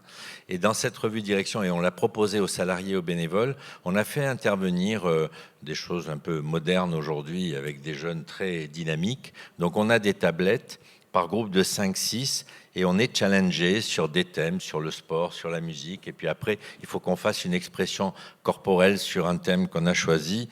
Toutes les vidéos de ces journées-là sont interdites. On ne peut pas les sortir. Mais je peux vous dire que cette notion de créativité, qui pour moi est essentielle dans des lieux comme les nôtres, elle passe aussi par comment on s'expose ensemble, de façon un peu théâtrale ou de façon... Et ça, de le partager ensemble, ça crée une autre dimension. C'est-à-dire comment faire pour créer du lien en oubliant qu'on est là autour d'un malade. C'est-à-dire que le malade, il faut pas qu'il soit... Quand on dit le malade est au centre de nos préoccupations, pour moi, il y a quelque chose qui ne va pas. C'est-à-dire ce qui est au centre de mes préoccupations, moi, en tant que directeur, c'est l'équipe. L'équipe, aussi bien salariés que bénévoles. Si l'équipe est salariée et des bénévoles est saine, je sais très bien que les malades seront bien pris en charge. Et je ne dirai jamais les malades sont au centre de mes préoccupations. Comment on crée du lien en dehors de cette nécessité d'accompagner les malades? Voilà, et d'ailleurs, c'est les 30 ans de la maison cette année. Donc retenez le 13 octobre à 16h au Dôme à Marseille. Vous aurez 130 personnes bénévoles et salariés et 30 gamins qui vont jouer une comédie musicale. Le prix d'entrée est très élevé, c'est une bouteille de vin ou une bouteille de champagne. On fait la cave pour nos malades et effectivement, c'est très bien que ta malade ait eu son verre de rouge et peut-être qu'elle est allée mieux le jour où vous êtes passé à 2 verres de rouge. Et peut-être pour compléter aussi, excusez-moi, juste par rapport à ce que vous avez dit, ce qui pourrait être décourageant, c'est qu'on vous donne l'impression que les uns ou les autres, aux endroits où on est, il se vit des choses inaccessibles ailleurs. J'aurais envie de vous dire, ne lâchez rien. En fait, là où vous êtes, la vie, elle se glisse dans tous les interstices. Profitez de toutes les occasions qui passent. Ces soignants qui, peut-être pour le moment, ont du mal à dialoguer avec vous. Il suffit que dans l'équipe, il y ait quelqu'un qui change et qu'un jour, il y ait une rencontre et il faudra tirer le fil. Donc, ne vous découragez pas quand c'est difficile, quand c'est ardu. Partout, il y a des moments où c'est compliqué. Dans toutes nos équipes, il y a des moments où c'est plus difficile que d'autres. Mais ne lâchez pas cet espoir-là que ce lien est important et qu'à un moment, même s'il vous paraît être parfois un peu évanescent ou pas vraiment existant, il puisse se consolider. C'est ce qu'on vit ensemble, c'est ce qu'on traverse ensemble qui nous aide. Et donc, persistez. N'ayez pas peur de vous accrocher. Je pense que, voilà, je ne peux pas imaginer que ça ne donne pas quelque chose à un moment. Je dirais qu'il vaut mieux des conflits que des rancœurs. Pour revenir sur les diplômes de soins palliatifs, moi, le DU de soins palliatifs, quand je l'ai fait il y a pas mal d'années, je l'ai fait à Grenoble chez le professeur Scherer, et à l'époque, il y avait des bénévoles qui étaient à côté des soignants, des médecins, des infirmières, des aides-soignantes. Alors au début, ça nous paraissait un peu étonnant, mais c'était vraiment une façon de se rencontrer et de travailler ensemble. Et je crois que peut-être qu'à la SFAP, il pourrait y avoir, je dirais, un papier qui permettrait de dire que dans un DU de soins palliatifs, les bénévoles sont les bienvenus. Voilà. À Lyon, ça se faisait tant qu'il y avait Marilène Filbé. Et puis maintenant, il n'y en a plus. Il n'y a que des médecins. Hein, Alain, pour y intervenir, tu le sais comme moi. Donc voilà, il y a des choses qui se sont perdues un peu au fil du temps. Et c'est dommage. Voilà. Donc peut-être les remettre au goût du jour.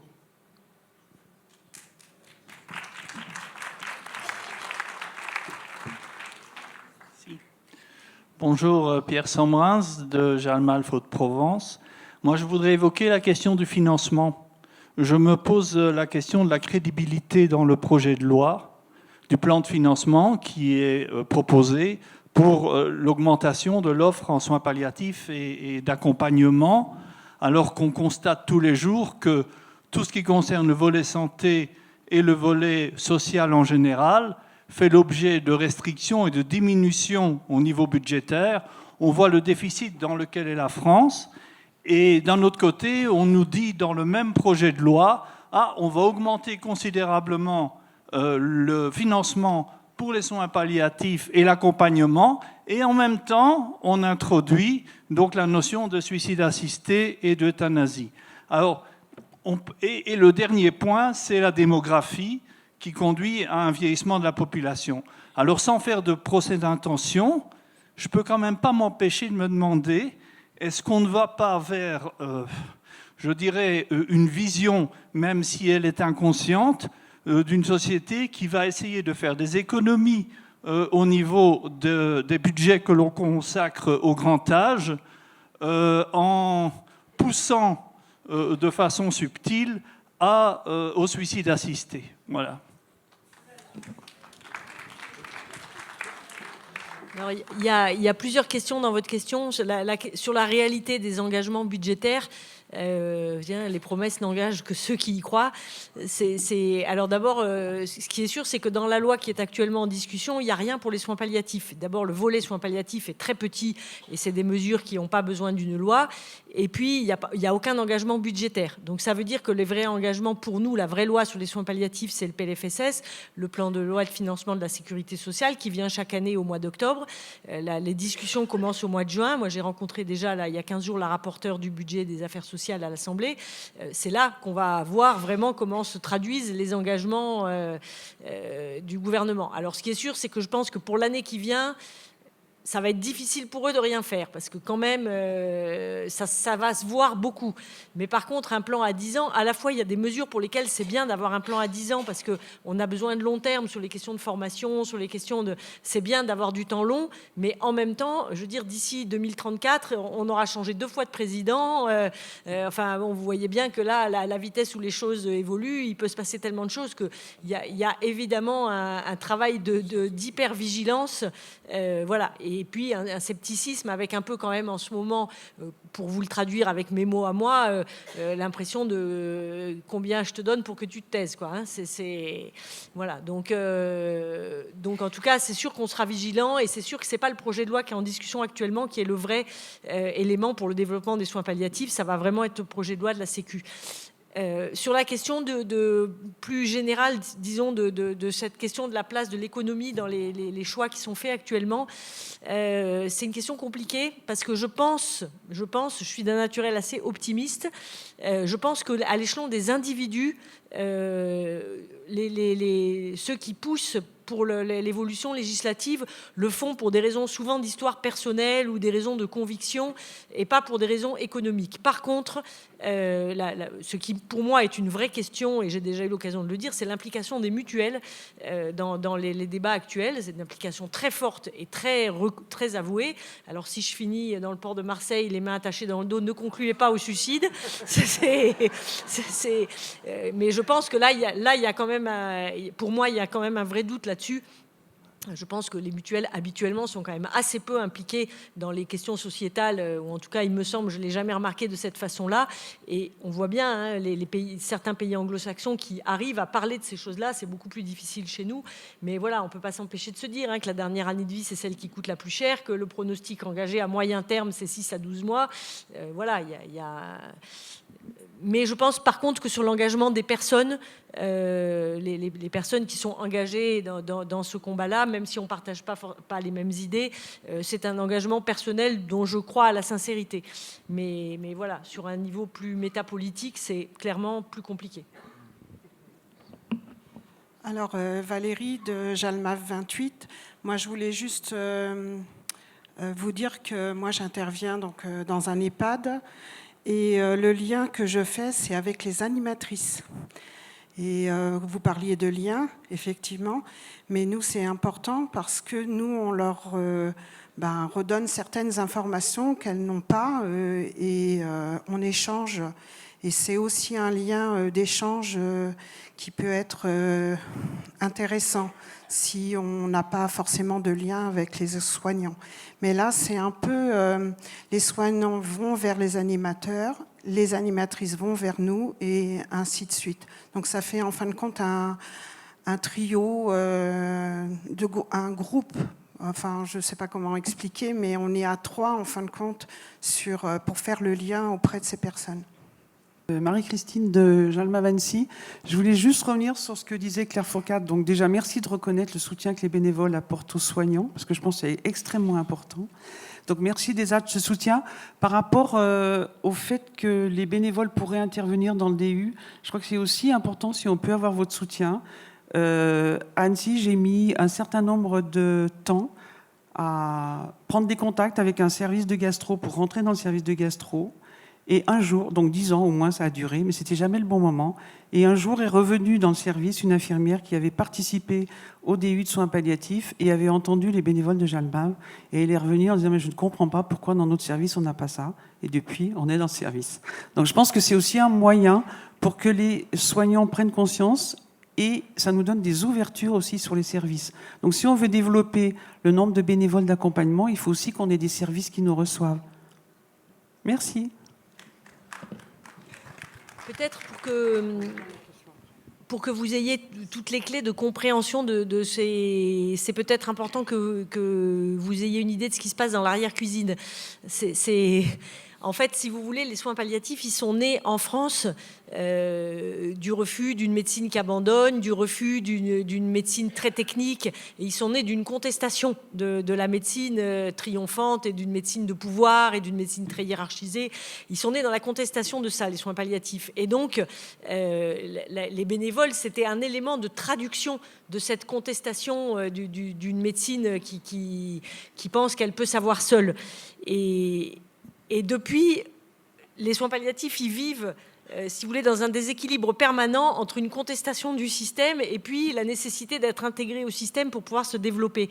Et donc, on le voit très bien avec les questions sur la médecine palliative, c'est-à-dire quelle place la SFAP est à la fois une société savante et un mouvement qui milite pour le développement des soins palliatifs. Elle vit en déséquilibre permanent. Alors peut-être vous percevez quelque chose de ce déséquilibre constant, mais la marche est un déséquilibre permanent. Donc moi, je pense que c'est intéressant et qu'on a ces deux jambes et que si on en perdait une, on se casserait la figure. Mais en même temps, on vit dans ce déséquilibre permanent qui fait qu'à la fois, il faut développer la médecine palliative pour pouvoir développer les soins palliatifs, pour pouvoir être crédible. Si on veut pouvoir former des jeunes médecins, par exemple, il faut qu'il y ait des profs de soins palliatifs. Ces profs de soins palliatifs ou ces futurs, puisqu'actuellement, il n'y a pas de profs au sens universitaire du terme, pour avoir l'impression d'être crédibles auprès de leurs confrères, ils ont aussi à prouver leur valeur scientifique. Enfin, on est dans cet entre-deux tout le temps mouvant. Et donc, c'est ça qui peut être parfois frustrant pour vous et vous donner l'impression que selon les endroits, selon que les gens qui portent ces DU se sentent plus ou moins reconnus, ont plus ou moins besoin d'être reconnus, eh ben, les pratiques vont être différentes. Et donc, même si toutes ces questions sont parlées à l'intérieur de la SFAP, elles ne sont pas résolues partout de la même façon. Et en tout cas, il ne peut pas y avoir quelque chose qui tombe d'en haut en disant c'est obligatoire que dans tous les DU, c'est aussi chaque fac est indépendante, chaque fac est autonome. Et donc, voilà, c'est cette parole commune qui doit être portée par nous tous, par nous, par vous, pour rappeler cette importance-là, pour rappeler ces expériences, pour parler dans les congrès, prenez la parole, n'hésitez pas, vous êtes légitime à dire des choses et à partager des expériences qui vont aussi toucher les soignants, c'est exactement ce que vous dites, et qui vont faire que les choses bougent. Mais voilà, on est dans un monde complexe et où à la fois on veut continuer de porter une voix qui conteste une certaine façon de soigner et qui porte l'utopie qu'on peut soigner autrement. Et moi, je crois beaucoup à cette utopie. Alors cette utopie, elle s'incarne de façon particulièrement visible, par exemple chez Jean-Marc, mais on a tous envie de porter quelque chose de cette utopie-là dans nos services, même quand ils sont plus classiques. Et en même temps, pour que cette utopie puisse se développer, si elle ne s'est pas développée jusqu'à présent autant qu'on aurait voulu, c'est aussi parce qu'elle est un pied en dehors du système et que du coup, c'est compliqué. Et je pense que voilà, on va rester à la fois un pied dedans, un pied dehors. Et du coup, avec parfois c'est agaçant, parfois c'est frustrant, parfois on a l'impression que ça avance pas assez vite. Mais voilà, peut-être que si vous comprenez mieux pourquoi c'est comme ça, eh bien, ça permet de mieux gérer sa frustration. On va peut-être rester là-dessus. Merci Claire. Merci à tous. On va peut-être prendre une dernière question alors.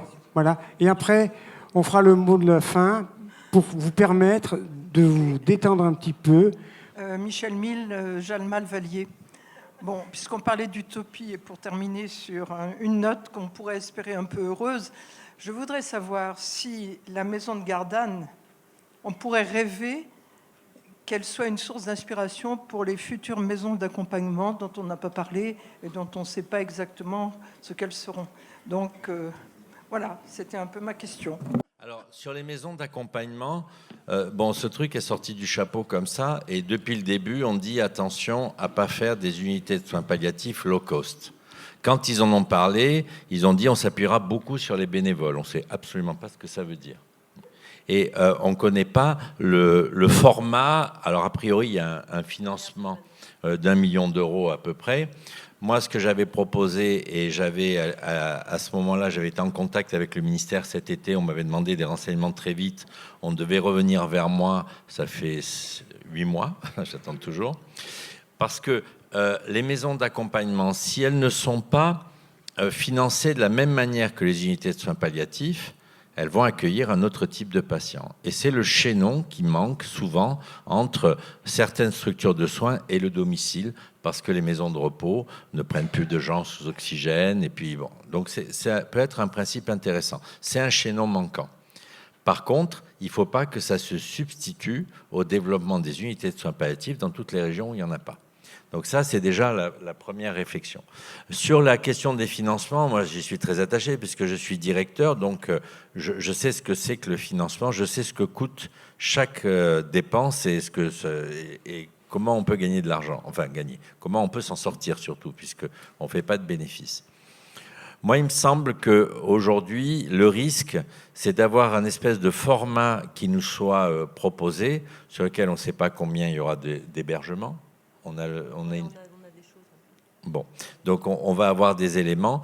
Et par rapport à ces éléments-là, il faudra être très, très attentif. Moi, j'avais proposé qu'on prenne exemple sur la Villa Isoï, puisque nous, on a 2 structures.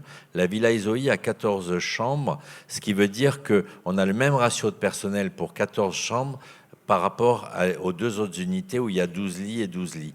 Et donc, du coup, il y a une notion de rentabilité. Si on veut, à un moment ou un autre, faire passer des choses qui tiennent la route, il faut aussi qu'on ait une capacité de montrer qu'économiquement, ça a une rentabilité. La rentabilité, elle ne doit pas porter sur la sélection des malades. C'est-à-dire qu'aujourd'hui, vous savez qu'avec la T2A, il y a des structures de soins palliatifs qui vont prendre des malades à partir du moment où on sait que l'espérance de vie est courte. Et c'est pour ça qu'on a des moyennes de séjour à 14 jours et qu'on se retrouve avec des structures qui sont financées comme ça. Si vous gardez les malades trop longtemps, forcément, vos gains diminuent. Et ça existe, c'est aujourd'hui ce qui existe. Comment sortir de ça alors que ce qui devrait être l'accueil d'un patient, ce n'est pas le temps qui reste, c'est la pertinence des soins. Alors nous, quand on a 38 lits, on peut travailler sur la pertinence des soins, mais il y a des structures qui travaillent sur la durée de séjour. Et ça, c'est une catastrophe, et c'est l'effet pervers de la T2A. Donc toutes ces questions-là sont liées. Comment on sort de cette forme de la T2A? Comment on crée ces maisons d'accompagnement? Parce que quand on a créé la Villa Isoï, on l'a créée sur le principe d'une maison d'accompagnement. Mais le budget était de 250 € par jour, là où on est à 500 € en moyenne aujourd'hui. À 250 € par jour, on ne peut pas avoir le même personnel et donc on ne peut pas accueillir les mêmes patients. On accueille des patients qui ont forcément besoin de moins de soins. Et l'idée qu'on ait une équipe très faible et que ce soit que des intervenants extérieurs qui viennent sur les chambres les plus compliquées, comme dans une maison de retraite avec la HAD, ça me paraît extrêmement dangereux parce qu'on a quand même affaire à quelque chose de particulier qui est un accompagnement en fin de vie. Un accompagnement en fin de vie, ça veut dire comment on soutient le désir d'une personne d'arrêter ses chimiothérapies quand les cancérologues continuent à pousser à les faire, comment on arrive à vraiment être au plus près du désir de l'autre et l'accompagner au mieux dans le temps qui lui reste. Donc c'est pour ça que si vous avez une équipe qui est très disloquée avec une infirmière libérale qui vient, une HAD qui vient dans l'autre chambre et tout, je ne vois pas comment il pourrait y avoir une réflexion d'équipe suffisamment étayée pour pouvoir accompagner au mieux la personne. Et je reviens à ce que nous disons tout le temps, hein, la notion de créativité, elle ne peut pas être disloquée comme ça. Et la notion de créativité est très très forte parce que pour qu'une équipe soit saine, il faut qu'elle ait envie d'inventer, il faut qu'elle ait envie de réfléchir, il faut qu'elle ait envie de partager. Et on casserait la notion de collégialité aussi, qui est quand même pour nous la base de notre travail. Donc il faut être très vigilant sur ce qui sera proposé et puis savoir que même s'il y a quelque chose de proposé, chaque territoire aura la possibilité aussi de faire en fonction des besoins du territoire. Parce qu'il y a des endroits où il y a une nécessité d'une unité de soins palliatifs forte. Il y a d'autres endroits où, au contraire, il faudra avoir, quand vous avez un territoire très, très étendu, comme ici, avec une population quand même étendue, on ne peut pas avoir une unité à 300 km. Il faut quand même qu'il y ait aussi des antennes, des choses comme ça. Donc, les réseaux ont été supprimés pour beaucoup. Nous, il a été préservé. Moi, je crois à la notion de formation, mais comme tu le disais, il y en a pour des années. Mais je crois beaucoup à la notion de compagnonnage. On a vécu l'époque du VIH, et dans l'époque du VIH, on faisait beaucoup de bénévolat à domicile, toujours en binôme, hein, vous l'avez évoqué tout à l'heure. Et les médecins refusaient de prendre en charge les personnes séropositives, c'est-à-dire que dès qu'ils annonçaient une séropositivité à un malade, ils l'envoyaient à l'hôpital. Parce qu'ils avaient très peu d'expérience, ils envoyaient peu. Et donc, je faisais des formations auprès des médecins généralistes et je leur disais en début de soirée, quand vous avez à annoncer une séropositivité à quelqu'un, qu'est-ce que vous faites? Ils disaient, on n'a pas d'expérience, on l'envoie à l'hôpital. Donc, j'essayais d'expliquer que l'expérience n'était pas très compliquée, qu'il fallait... Donc, on faisait une formation et à la fin de la formation, je leur disais, et maintenant, quand vous aurez un patient séropositif, qu'est-ce que vous ferez? Et ils m'ont tous répondu, on te l'enverra.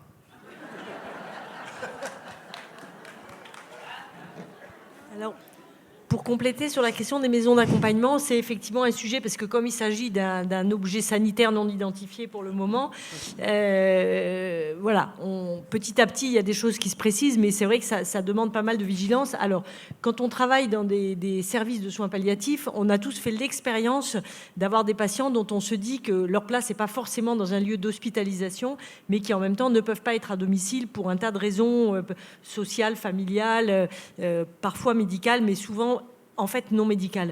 Et donc on a fait, nous, à la SFAP, une première enquête au mois de décembre. On a interrogé toutes les USP de France et toutes les équipes mobiles en disant, au jour d'aujourd'hui, dans votre file active, sur une journée, combien vous avez de patients qui relèveraient de ce type de structure moins médicalisée ou qui sont chez vous mais qui pourraient être ailleurs si on avait un autre lieu à leur proposer.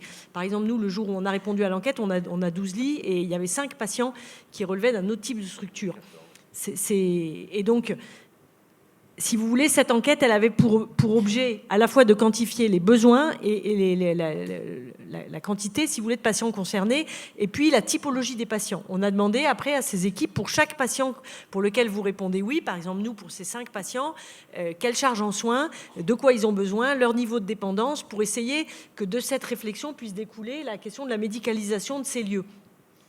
Une fois qu'on a eu fini cette enquête, qu'on a transmise au ministère, parce que forcément, on pourrait penser qu'avant de penser à un nouveau système, c'est le travail qu'a fait le ministère en premier, de se renseigner pour savoir quels sont les besoins et pour quel type de patients. Mais bon, en tout cas, c'est notre contribution à la réflexion collective. On a fait un deuxième exercice qui était une cartographie de tous les projets ou de tous les lieux existants actuellement et qui pouvaient se rapprocher de ce qu'on imagine dans les maisons d'accompagnement. On a fait exprès dans cette cartographie d'y mettre à la fois la maison de Gardanne et le projet, par exemple, que portent les Hautes-Alpes, c'est-à-dire des structures existantes, des structures non existantes, des USP non adossées à des structures hospitalières, donc une très grande diversité. Parce qu'en fait, ces besoins ont été expérimentés par beaucoup d'équipes, mais comme il n'y a pas de modèle, chacun y répond à sa façon. Il y a des endroits où on a créé des appartements de coordination thérapeutique qui sont plus en lien avec la question de la précarité. Il y a des endroits où on a fait des habitats partagés, des endroits où on a fait des colocations solidaires, des endroits où ça va être plutôt des USP, mais ce n'était pas forcément le projet. Le projet du domaine de l'Aube, par exemple, dans la région lyonnaise, c'était au départ un projet de maison d'accompagnement. Et puis comme il n'y avait pas de modèle, il crée finalement une USP non adossée à une structure hospitalière. Donc, en fait, il y a beaucoup de choses très différentes qui sont créées. Donc, ces 2 documents, l'enquête et la cartographie, si ça vous intéresse, c'est des documents qui sont disponibles. Vous pouvez les demander. Ils ont été diffusés. On les a présentés dans les webinaires qu'on fait tous les mois pour présenter l'actu de la SFAP. Donc, n'hésitez pas si ça vous intéresse. Ce qui est sûr, c'est qu'on est encore sur le chemin de la construction de ces modèles-là. Ce qui est un peu compliqué dans le travail, mais c'est tout le temps compliqué le travail avec le ministère, c'est qu'on a beaucoup de mal à être impliqué, à ce que ce ne soient pas des décisions qui tombent d'en haut, et donc à faire entendre les besoins aussi quotidiens et puis les risques. Ce vers quoi on pourrait aller et ce vers quoi il ne faut pas aller, quel est le socle minimum dont on a besoin. Par exemple, au début, le projet, c'était d'en faire une par région. Et nous, très vite, on a pu dire au ministère, mais ça n'a aucun sens. Jamais les gens vont aller. Moi, je travaille en Occitanie, qui est une région où il y a 13 départements. Jamais les gens de Tarbes, ils vont aller en Lozère, parce que c'est là-bas qu'on a mis la maison d'accompagnement. Enfin, ça n'a aucun sens. Ça doit être des structures de proximité. Ces structures s'adressent à des gens qui ne peuvent pas être chez eux, parce que le domicile n'est pas adapté, parce qu'ils sont isolés, parce que leur famille est épuisée, mais qui n'ont pas besoin d'une structure de médicalisation importante. Et donc, nécessairement, ça doit être des structures de proximité. Et donc, on est encore vraiment dans l'incertitude sur ce que ça va être. Donc, ce qu'on voit venir se dessiner, donc c'est un budget d'1 million par an. Ce qui a été longtemps en discussion, et on ne savait pas du tout de quel côté la pièce allait tomber, c'était la question du reste à charge. Est-ce que ça va être comme une structure d'hospitalisation, c'est-à-dire pas de participation financière pour les patients, ou est-ce que ça va être plutôt sur le modèle EHPAD, avec une participation parfois importante et parfois rédhibitoire pour les patients? La ministre Firmin Le Bodo, quand elle y était plutôt du côté d'une prise en charge minimale par les pouvoirs publics. Et en fait, là, dans le modèle qui est proposé, c'est un modèle où c'est complètement pris en charge par la puissance publique. Il n'y a pas de reste à charge pour les patients, en dehors peut-être d'un forfait journalier. Enfin, c'est pas entièrement défini, mais quand même, l'idée, c'est de prendre en charge complètement les frais de structure, fonctionnement et structure. Donc voilà, le projet, dans la stratégie décennale telle qu'elle est annoncée, c'est 80 à 100 maisons, un budget d'1 million par an. Les premières, il devrait y avoir un appel à manifestation d'intérêt au début de l'été pour une première sélection des projets, d'une première vague de projets en fin d'année 2024 pour des créations ou des projets en tout cas qui verraient le jour, ou des premiers financements en 2025. Donc à la fois on a vraiment cette question du chaînon manquant dont on a parlé. Ça, je crois qu'on est tous conscients qu'il nous manque des lieux d'aval qui permettront du coup d'accueillir aussi plus de patients dans des services spécialisés en soins palliatifs, parce qu'on aura réussi à faire sortir les patients qui n'en ont pas vraiment besoin, qui soient aussi des lieux qui permettent le répit pour des patients du domicile dont les familles s'épuisent, et qu'on puisse avoir des lieux où on sait qu'on peut aller de façon régulière pour un temps donné pour être pris en charge. Mais on a encore beaucoup d'incertitudes et donc beaucoup de points de vigilance à ce que ça ne remplace pas les USP là où il n'y en a pas, et à ce que ça soit des lieux qui soient aussi suffisamment contenants pour que les équipes puissent tenir, parce que malgré tout, l'accompagnement de fin de vie, même quand ce n'est pas des fins de vie complexes, ça reste quelque chose de difficile, et donc on a besoin que ces lieux-là soient suffisamment solides pour pouvoir porter les soignants qui y travaillent. Il avait été question au début, moi j'avais très clairement entendu ça, c'est que ça tourne avec des bénévoles, parce que forcément c'est comme ça que c'est le moins cher.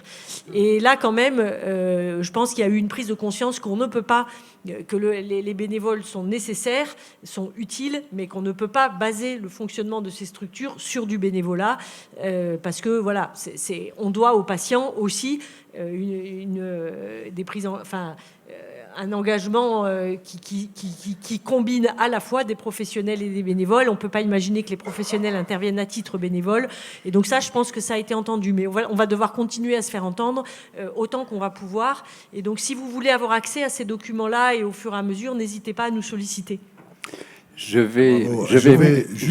vais malheureusement, et je suis ici, je vais malheureusement vous interrompre, parce que le temps que vous prenez en plus, et il est absolument excellent, et du temps en moins pour d'autres choses qui doivent se mettre en place. Et du coup, je suis désolé de jouer la pendule, telle une censure terrible, voilà, parce que sinon on va véritablement gravement se décaler. Aïe, aïe, aïe, aïe, aïe. Et je vois bien que le titre qui disait « Regard croisé des professionnels de soins palliatifs et de bénévoles », vous aviez encore beaucoup de choses à dire, et avec beaucoup de fougue, tous ces professionnels. Voilà, juste, c'est très brutal ce que je viens de faire. Je m'en excuse auprès de vous et auprès de toute l'assistance.